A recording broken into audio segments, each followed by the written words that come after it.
Good morning, everyone. How are you all?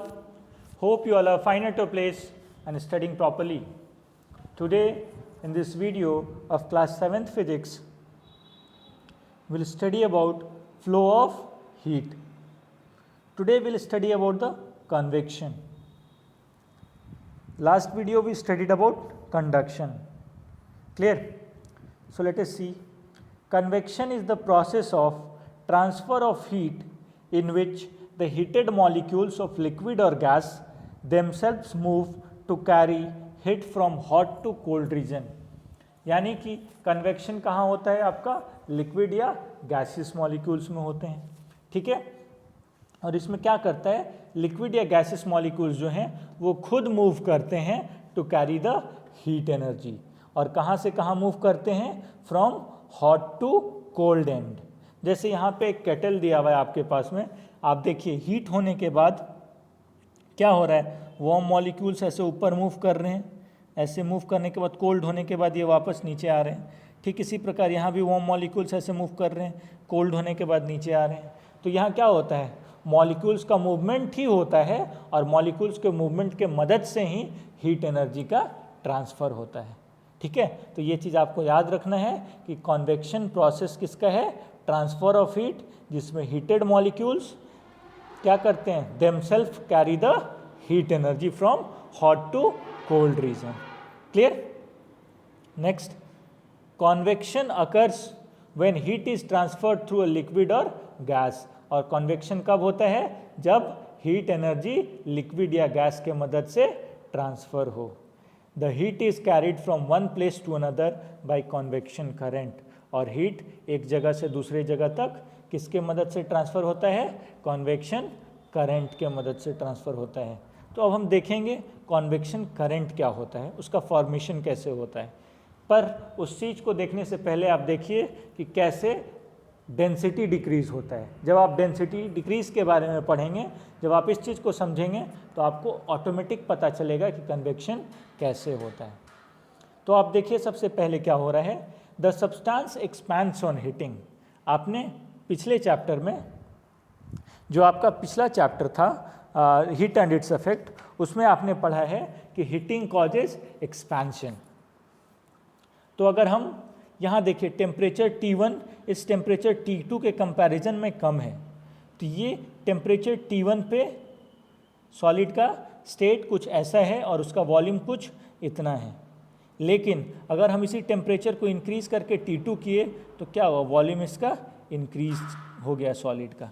ठीक है, the volume of the solid increases, their volume increases but their masses remains the same. Volume increase किया लेकिन मास जैसा था वैसा ही है. अब एक फॉर्मूला है आपके पास, density D is equal to mass by volume. यानी कि जब वॉल्यूम बढ़ेगा तो डेंसिटी डिक्रीज करेगा. क्लियर? वॉल्यूम जब भी बढ़ेगा डेंसिटी क्या करेगा, डिक्रीज करेगा. क्यों? क्योंकि ये मास तो हमेशा सेम रहता है. यहाँ पे जो दोनों का मास है, इसका मास और इसका मास, दोनों का मास सेम है. तो अगर हम इसका वॉल्यूम बोलते हैं density is equal to mass by volume, इसका वॉल्यूम कम है तो इसका डेंसिटी ज़्यादा होगा, और इसका वॉल्यूम ज़्यादा है इसका मतलब इसका डेंसिटी कम होगा. ठीक है, this means that mass per unit volume of the heated substance reduces. इसका मतलब क्या है कि मास पर यूनिट वॉल्यूम जो है वो हीटेड सब्सटेंस का क्या हो रहा है, it is reducing, it is decreasing. मतलब हम क्या कह सकते हैं, density of substance decreases on heating. इसका मतलब क्या है कि जब कभी भी हम हीट करते हैं तो सब्सटेंस का डेंसिटी क्या होता है, it decreases. Clear? The substance therefore becomes lighter और लेस डेंस ऑन हीटिंग. और इसका मतलब क्या है कि हीट करने पे जो सब्सटेंस क्या है वो लाइटर हो जाते हैं, वो हल्का हो जाते हैं, या फिर वो लेस डेंस हो जाते हैं. और आप एक चीज़ ध्यान रखे होंगे कि जब कभी भी कोई भी चीज़ हल्का होता है तो वो आसानी से एयर में ऊपर उड़ सकता है, वो ऊपर मूव कर सकता है. ठीक है, अब इसी चीज़ का यूज़ करेंगे हम कन्वेक्शन करंट को स्टडी करने के लिए. ठीक है, देखिए कैसे होता है convection current. As the water kept in a beaker is heated, the water at the bottom becomes lighter and rises up. ये हम इसको हीट किए, हीट करने से क्या हो रहा है, जो बॉटम ऑफ द बीकर में जो वाटर मॉलिक्यूल्स हैं, इस हाफ वाले रेड कलर वाले जो मॉलिक्यूल्स हैं आपके, वो क्या किए, दे एब्जॉर्ब हीट, ठीक है, हीट एब्जॉर्ब करने के कारण वो क्या हुए, लाइटर हुए, और लाइटर होने के बाद वो राइज अप किए, यानी वो ऊपर मूव कर गए, ठीक है। The rising water is hot so it's molecules vibrate faster, और राइजिंग वाटर क्या है, वो हॉट है, इसके कारण मॉलिक्यूल्स क्या करेंगे, वो वाइब्रेट करेंगे, ऐसे ऐसे जल्दी जल्दी मूव करेंगे, ठीक है, vibrate faster. They strike other cold molecules on their way up and passes on their energy to them, और वाइब्रेट करने के दौरान, ठीक है, सपोज कीजिए ये ऐसा मॉलिक्यूल्स हैं, अरेंज्ड हैं कुछ ऐसे, तो ये अगर ऐसे मूव करेगा, इसको हीट करेगा, तो ये अपना एनर्जी कुछ इस मॉलिक्यूल्स को देगा, ठीक है, ठीक उसी प्रकार ये अपना एनर्जी कुछ इस मॉलिक्यूल्स को देगा, ये वाइब्रेट करेगा, ये अपना एनर्जी कुछ इस मॉलिक्यूल्स को देगा, फिर ये वाइब्रेट करेगा, अपना एनर्जी कुछ इस मॉलिक्यूल्स को देगा। So this is how energy passes on from one molecule to the other molecule, ठीक है।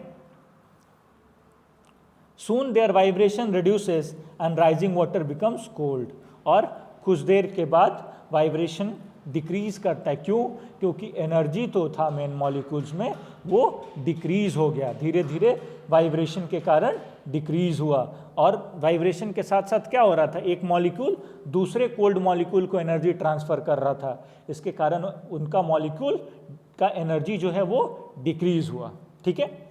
The cold water being heavier comes down from the side, it gets heated up and rises up, ठीक है। अब ये जो हुआ, क्या हुआ, कोल्ड मॉलिक्यूल, ये जो वाटर इधर से हॉट होकर के ऊपर जा रहा था, वो इधर से कोल्ड होकर के नीचे आया, कोल्ड होकर के नीचे आता है, और वो फिर से हीटेड अप होता है, it again gets heated up and again rises up, again gets cooler and again comes down. See here, water molecules heat हुआ, ऊपर गया, हीट हुआ, ऊपर गया, ऊपर जाने के बाद क्या हुआ, कूलर हुआ, and it sinks down, it becomes cooler and then again sinks down, ठीक है। Thus, water molecule themselves move and carry heat to the other parts of water, और इस प्रकार water molecule themselves heat energy को carry करते हैं, ठीक है। This constant movement of water is called convection current and this method of transfer of heat is called convection, और इस तरह से जो करंट के रूप में जो हीट एनर्जी का ट्रांसफ़र हो रहा है, इसे हम क्या बोलते हैं, कन्वेक्शन करंट बोलते हैं, और इस method of transfer of heat को क्या बोला जाता है, कन्वेक्शन बोला जाता है, ठीक है। सो आपने पहले में जो देखा कन्वेक्शन क्या होता है और कन्वेक्शन करंट क्या होता है, दिस इज नाउ क्लियर। अब ये कन्वेक्शन करंट का यूज है आपके लाइफ में, डे टू डे लाइफ में, दो जगह पे, एक है आपका सी ब्रीज और दूसरा है लैंड ब्रीज। तो देखिए सी ब्रीज कैसे ब्लो होता है। During the day land heats up more than water, दिन के टाइम में क्या होता है, land it gets heated up more than water, faster than water. The air over the land becomes hotter and lighter and rises up. तो जब land hot हुआ तो क्या होगा, एयर जो लैंड के अगल बगल में होगा वो हॉट होगा, और हॉट होने के कारण वो क्या करेगा, लाइट होगा, और लाइट होने के कारण वो राइज अप करेगा, ठीक है।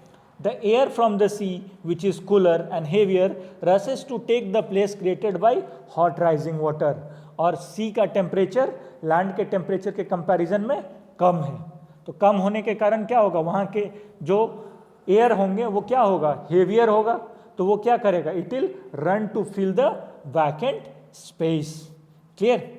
Therefore a sea breeze blows during the day time, और इसी कारण सी ब्रीज कब ब्लो करता है, ड्यूरिंग डे टाइम। अब देखिए क्या होता है, ड्यूरिंग डे टाइम ये लैंड है, ये हीट हुआ, हीट होने के कारण क्या हुआ, एयर लाइटर हुए, लाइटर होने के कारण ये इस प्रकार मूव कर रहे हैं from warm air from land, ठीक है। जबकि ये ओशन या सी जो है ये आपका कोल्ड है, और इधर से क्या हो रहा है, हेवियर वाटर, जो हेवियर एयर मॉलिक्यूल्स हैं वो मूव कर रहे हैं, तो इस प्रकार क्या एक कॉन्वेक्शन करंट का फॉर्मेशन हो रहा है, ठीक है। इस प्रकार कॉन्वेक्शन करंट का फॉर्मेशन हो रहा है जिसमें एयर मॉलिक्यूल्स का मूवमेंट कहाँ हो रहा है, सी से लैंड की ओर, ठीक है। इसको हम क्या बोलते हैं, सी ब्रीज बोलते हैं। और ये कब होता है, during the day time. Clear. चलिए नेक्स्ट है आपका land breeze. During the night time land loses heat faster than water and becomes cooler. और नाइट टाइम में क्या होता है, लैंड जो है वो हीट को फास्टर लूज करता है, इसके चलते लैंड क्या हो जाता है, it becomes cooler. The air over the sea is now warmer and lighter and rises up. और सी क्या होता है, sea still remains hot and wet it becomes hot, the air over it becomes lighter and they rises up, वो ऊपर move करते हैं, ठीक है। The cool air from the land which is heavier rushes to take the place created by hot rising air. और जो cool air जो land से ब्लो कर रहे हैं वो किधर ब्लो करेंगे, सी के तरफ। क्यों, क्योंकि सी के पास जो है वहाँ वैकेंट स्पेस है। क्यों, क्योंकि सी के पास का एयर जो है वो हॉट था और हॉट होने के कारण लाइटर, और लाइटर होने के कारण वो ऊपर ब्लो किया, ठीक है। Therefore land breeze blow during the night time. और इसी कारण लैंड ब्रीज कब ब्लो करता है, during the night time. You can see here the diagram. देखिए ओशन क्या है, हॉट है, हॉट होने के कारण क्या कर रहा है, एयर ब्लो कर रहा है ओशन से किधर, लैंड की ओर, ठीक है। और लैंड क्या है, it is cool, so air is blowing from land. तो ये क्या है, कन्वेक्शन करंट के रूप में फॉर्मेशन कर रहा है, ठीक है। This is the land breeze. और ये कब ब्लो होता है, ये एट नाइट होता है, ठीक है। Now see what is the difference between sea breeze and land breeze. Sea breeze कहाँ से कहाँ ब्लो करता है, सी टू लैंड। अब वो सी के थ्रू अगर मूव करते हैं, सी के पास से अगर ब्लो करते हैं तो दे हैव मॉइस्चर। क्यों, क्योंकि सी के ऊपर पानी जो होता है उसमें वाटर वेपर्स होते हैं, ठीक है। तो they have moistures and they blow in the day time. Sea breeze कब ब्लो करता है, ड्यूरिंग डे टाइम। जबकि लैंड ब्रीज कहाँ से कहाँ ब्लो करता है, land to sea. And they are dry winds, इसमें मॉइस्चर नहीं होता है, and they blow at night. Land breeze कब ब्लो करता है, at night. So this is the difference between the two. Clear, understood, okay. Now will see application of convection current. Convection current का application कहाँ है, देखिए आपके घर में क्या होता है, ये जो नीचे वाला रीजन है, इस रीजन में एयर कैसा होता है, hot. The air in the below region is hot, so it will become lighter. और लाइटर होने के कारण ऊपर आकर के यहाँ एक वेंटिलेशन होता है, इस वेंटिलेशन के थ्रू ये मूव कर जाएंगे बाहर। और बाहर से जो कोल्ड एयर है वो रश इन करेगा to fill this vacant space. This is what you have to study here. In houses made in earlier times, ventilators were provided on the wall. This was because the air we breathe out is warmer and lighter and rises up. जो हम लोग air को breathe out करते हैं वो warmer होता है और लाइटर होता है, वो राइज अप करता है। Warm air escapes from the ventilator, और वार्म एयर जो है वो वेंटिलेटर के थ्रू बाहर चला जाता है। क्यों, क्योंकि ये वार्म एयर लाइटर हुआ, लाइटर होने के कारण ऊपर आया और वेंटिलेटर के थ्रू बाहर, out. It is replaced by the cold and heavier fresh air coming in from the door and windows below. और उसके जगह पे कौन सा आता है, फ्रेश एयर आता है, किसके मदद से, विंडो और डोर की मदद से। Clear, the stale air goes out at the top and fresh air comes in from below, due to which convection current setup in the room. और इस प्रकार क्या होता है, एक कन्वेक्शन करंट का फॉर्मेशन होता है। Clear, understood, you can see here cold air आपके विंडो से आ रहा है, ठीक है, और वार्म एयर इधर से वेंटिलेटर के थ्रू बाहर जा रहा है। तो ये क्या हो रहा है, एक कन्वेक्शन करंट का सेटिंग अप हो रहा है। Clear, this is why ventilators are provided. Understood, that's all for today in this video everyone, thank you.